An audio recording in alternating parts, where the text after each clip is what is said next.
What level of reserves should my charity hold? Now that is a great question. The vast majority of charities across the UK will hold some level of cash reserves to make sure that they're able to carry on their operational activity in any given year despite any uncertainties or unexpected changes that come about.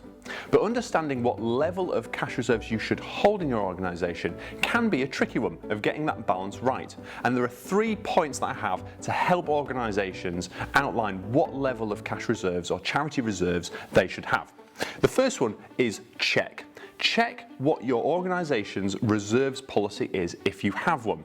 Your organisation is highly likely to have a historic or an existing reserves policy which outlines the level of reserves and why those level of reserves are needed at any given time. So do check, they may well be helpful. The second one is calculate.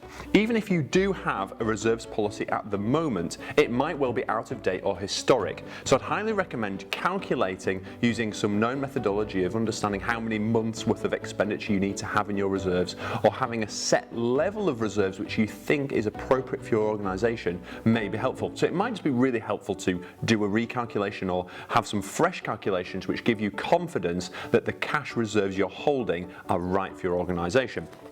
The third top tip is to check the Charities Commission's resources around reserves. They have some really helpful top tips and guidance for trustees and key management personnel of how to go about setting a reserves policy that's right for your organisation.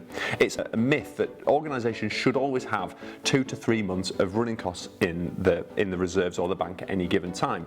That may not be appropriate for your organisation, and the Charities Commission really encourage trustees to do a review that's bespoke for your organisation to make sure that the reserves level is appropriate for your levels and what you do.